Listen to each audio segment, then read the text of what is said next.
Hello and welcome to JamesBenOne, where I will be reviewing Sherlock Episode 2. I might sound a bit tired, well I don't at the moment, but I will in a minute, because I've just come back from my first day at blooming high school and yeah, I'm exhausted. Sweating, all hot, with a jumper on, in the sun. Yeah, you can see where it's going. And I'm reviewing Sherlock Episode 2, The Blind Banker. Dun dun dun! Yeah. Enough of the dun dun duns. Dun dun dun. Yeah, whatever. Let's get going. So, what happened in The Blind Banker? Well, it's all about a Chinese tongue. It's all very confusing. I can hardly remember it myself. Basically, there are these murders going on, and they're impossible murders because obviously they're up high. The doors are locked. The only way in is by climbing up the walls of the building. And onto the balcony. Sherlock figures that out quite quickly and is looking around. And there are these ciphers, these messages getting left behind.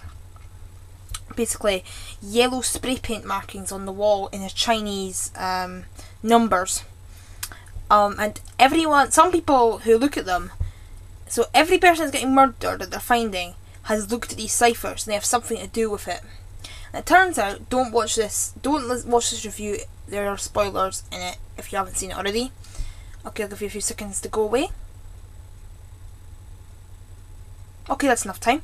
So it turns out that the people who are being killed, there's at first, I can't remember, there's a man. Someone breaks into a banker's building, and Sherlock is an old friend there. And he figures out there's some message being left behind, which is in the ciphers. And Sherlock figures out who it was for by going to the desk of the person, looking around and finds a desk that you can see it clearly from. And then they go looking for this guy, and turns out he's dead. He's been shot. But the only way someone could have killed him was by climbing up the walls of the building and onto the balcony. And then a freelance journalist gets killed in his house. In basically his attic sort of place upstairs. It's totally sealed off. But someone climbed the wall and got him too. Really interesting. So Sherlock has to try and figure out this mystery, and they go looking for the ciphers. And Watson finds a whole wall covered in ciphers, covered totally in loads of ciphers. Sherlock, but he goes to get Sherlock, and Sherlock comes back, and it's gone. In all true tradition of television, it's got to go away. So they're starting to figure things out.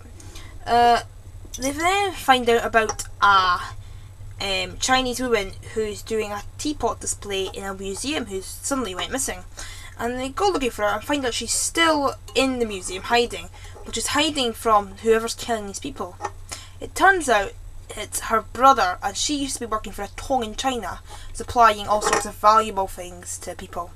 And these two people being killed have stolen a treasure and brought it back to the UK, and now the Tong have sent out a group to come and get them.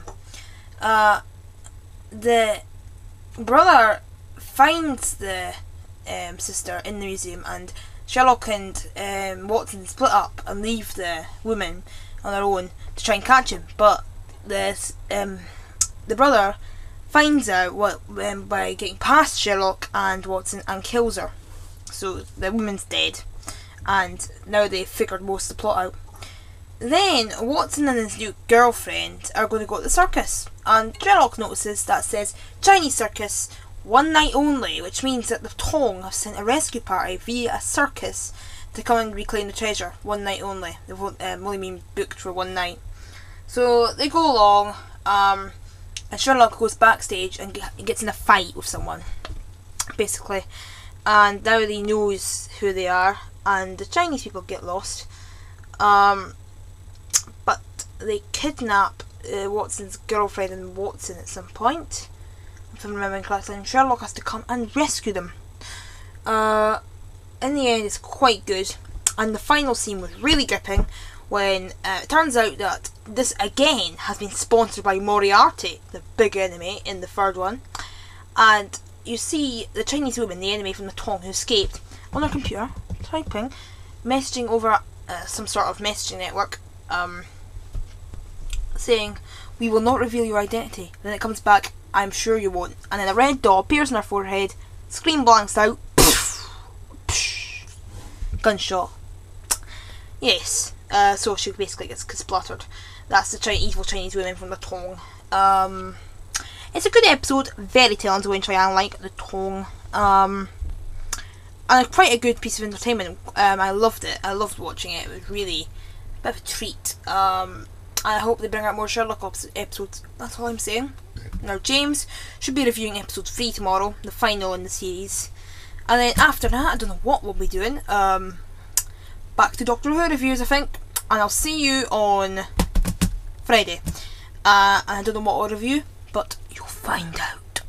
Bye!